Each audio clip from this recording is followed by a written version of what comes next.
Est-ce que côté courtier, peut-être vous avez vu des évolutions dans les réponses à incidents, la structuration de la réponse à incidents côté assurance? Alors oui et non, et là il faudrait revenir effectivement à une segmentation du portefeuille, c'est-à-dire que ce qu'on voit, c'est que les grandes sociétés, les ETI et les très grands groupes, oui, se sont structurés en l'espace de 3 ans sur la réponse à incidents, se sont même professionnalisés. Enfin, c'est devenu quelque chose de très sérieux, qui est regardé. Même maintenant, ils font régulièrement des tests, et d'ailleurs c'est demandé de la part des assureurs. On pourra revenir sur le rôle de prescription des assureurs lors d'une prise de garantie cyber. Mais donc les grands se sont structurés, se sont organisés, se sont professionnalisés là-dessus. Les petites sociétés, les TPE, les PME, là il y a un vrai besoin encore d'accompagnement sur la réponse à incident, ouais, très clairement. Je voudrais revenir justement on a parlé des recours et peut-être me tourner vers David et Stéphane, parce qu'il y a quand même un sujet quand on fait un recours, c'est d'apporter une preuve, hein, et d'établir un lien de causalité, et de faire le lien, faire que tout soit transparent, et on a quand même un vrai problème de preuve, et souvent ce qu'on a pu constater, c'est que la preuve est détruite lorsqu'on est maladroit et qu'elle n'est pas sécurisée, elle n'est pas sacralisée, elle n'est pas mise de côté. Alors quels sont les bons réflexes? À la fois, je me tourne vers le technicien et l'avocat, parce que voir aboutir un recours, c'est difficile déjà à la base, mais je pense que dans la spécialité cyber, c'est encore plus complexe. Alors, quelles sont les bonnes pratiques? Voilà. Moi, je dirais même avant même le recours. Je vais arriver sur un sujet controversé parce que c'est l'objet de certains de mes contentieux que je traite aujourd'hui sur des problématiques de garantie sur des sinistres majeurs. Avant même le recours, il y a la question de la preuve du préjudice.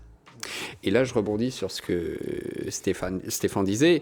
Il y a un moment, un besoin sur la partie intervention, réponse à incident, un besoin de préserver les preuves, d'être capable d'expliquer et de démontrer à l'assureur pourquoi d'un événement qui paralyse votre système un jour X, 30 jours plus tard, vous y êtes toujours, quel est le périmètre des machines impactées et le temps qui a été passé sur chacune des machines qui explique que vos équipes productives ne soient plus en mesure de produire.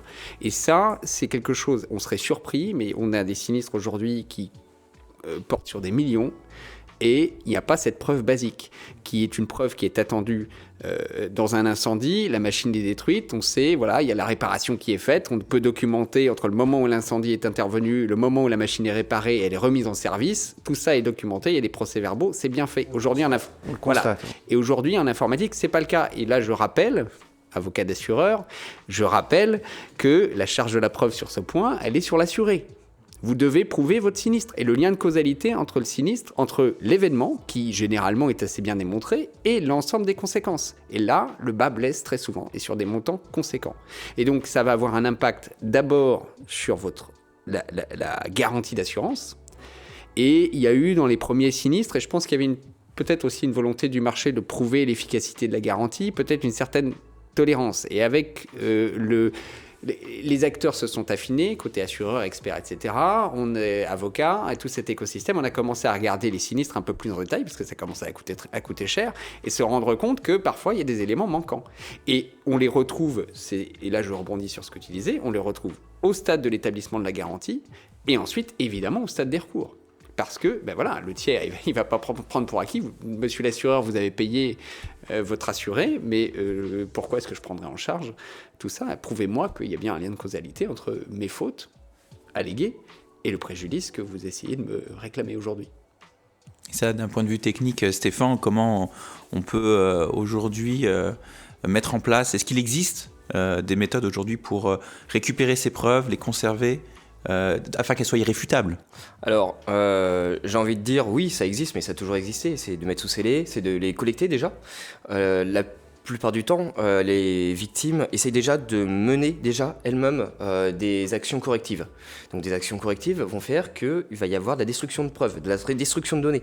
Par exemple, on va réinstaller une machine. Voilà, toutes les preuves, normalement, sur cette machine-là sont détruites. La plupart du temps, la réponse incident, ce qu'il faut bien voir, c'est qu'il faut faire appel à des professionnels parce que c'est pas une situation normale. On appelle des pompiers quand il y a un feu. Voilà, on appelle des personnes dont c'est le métier lors de ces situations-là. Et il y a des preuves qui sont très volatiles. Il faut les saisir tout de suite. Sinon, dans 48 heures, elles sont perdues. Nous, ça nous arrive de plus en plus, et c'est malheureux, qu'on nous appelle pour faire une analyse forensique après reconstruction. C'est un non-sens en soi. On a reconstruit la maison et on nous demande de comprendre ce qui s'est passé. Mais ça nous arrive d'ailleurs, malheureusement, quelquefois, quand on nous dit que tout le SI a été reconstruit, de pouvoir dire, on voit que l'attaquant est passé ici, ce qui n'est pas vraiment très normal pour un SI reconstruit. Donc justement, ça montre, entre guillemets, des malfaçons de la reconstruction. Et on va dire la route cause, comme on l'appelle, donc le patient zéro, la chaîne de compromission qu'il y a pu y avoir dans la structure, est quelque chose, généralement, dans 90% des cas, on la retrouve. En tout cas, de notre côté, on arrive souvent à la retrouver avec la preuve. Et on est très attentif sur la preuve. On voit trop souvent, lors de certains rapports, des personnes qui disent « ça devait être un mail parce qu'on a vu qu'il y avait Excel d'utiliser dans la journée. » Et non. Ça, ce n'est pas une preuve, c'est une corrélation, mais ça ne fait en aucun cas une preuve. La preuve, c'est toute une chaîne de choses qui peuvent être démontrées, et pour ça, il faut une analyse forensique, il faut une saisie déjà des éléments. L'objectif, pour réussir à faire ça bien, entre guillemets, il faut déjà être outillé pour pouvoir saisir un maximum de données d'un coup, et de le faire de façon plus large possible. Donc avoir un agent de collecte qui puisse collecter sur toutes les machines en même temps, de façon simultanée, et après prendre tout ça, et idéalement même le mettre sous scellé avec un huissier. Comme ça, on a stocké une preuve qu'on peut garder de côté pour justement de potentielles futures actions. Et si jamais un jour il y a une contre-expertise qui est menée avec des interrogations, on peut ressortir les preuves pour dire voilà l'état, on va regarder ensemble si ce qui a été fait a été bien fait et si les éléments qui ont été remontés sont bien là, quoi. Donc si je résume bien, en fait, au niveau des entreprises, les dirigeants, leur principale préoccupation lorsqu'il y a un sinistre informatique, c'est de repartir au plus vite, parce que c'est ce qui coûte le plus cher, c'est ce qu'on a dit. Mais d'un autre côté, il ne faudrait pas repartir trop vite, parce que quand on repart trop vite, on efface les preuves, et dans ce cas-là, on peut se retrouver avec des problèmes de garantie ou des problèmes de recours.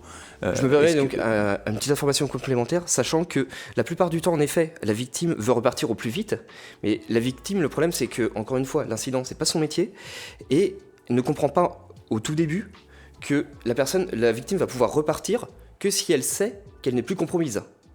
Et de savoir si elle n'est plus compromise va résulter de l'investigation qui est menée. Donc plus on commence tôt l'investigation, plus on pourra repartir tôt. Et ça, c'est pas forcément compris de la victime qui se dit « je vais relancer les machines, ça va repartir ». Oui, mais on ne peut pas relancer et réinterconnecter un parc qui est encore suspecté d'être compromis. Et donc pour réussir à identifier si on est encore compromis, il va falloir mener justement cette investigation. D'accord. Oui, juste rapidement, et parfois en plus, parce qu'on a des prestataires qui interviennent, on disait il y a beaucoup d'externalisation. Parfois, certains prestataires ont un léger conflit d'intérêts, de regarder donc, ils vont vouloir reconstruire rapidement, mettre certaines choses sous le tapis, et les preuves disparaissent comme ça aussi. Oui, c'est tout à fait, oui, on le constate, on a des dossiers où parfois il peut y avoir des intérêts un peu divergents, notamment, après, c'est compréhensible qu'un chef d'entreprise, lorsqu'il subit un sinistre, se retourne vers le sachant le plus proche de lui pour lui venir en aide, sachant que parfois le sachant le plus proche de lui a commis une erreur qui a engendré ce sinistre. Je voulais savoir, d'un point de vue courtier, quelle était ton analyse un peu pour cette histoire de preuves et de recours ? Oui, alors moi mon analyse, elle est que cet aspect-là mérite d'être améliorer côté client et même, je dirais même côté courtier. C'est-à-dire nous, c'est vrai que ça fait déjà maintenant 3-4 ans qu'on insiste auprès de nos clients en disant quand vous avez un sinistre cyber, appelez l'assistance.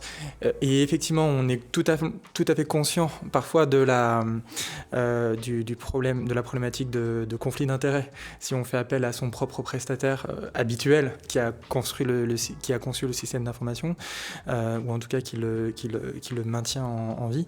Donc là, c'est vrai qu'on pousse ça fait 3-4 ans qu'on fait ce type de démarche-là, mais manifestement, effectivement, on ne va pas encore assez loin. C'est pas encore dans la culture, je dirais, dans la gestion de crise, de la collecte de la preuve, de l'industrialisation de la collecte de la preuve, si on peut le dire comme ça, très clairement.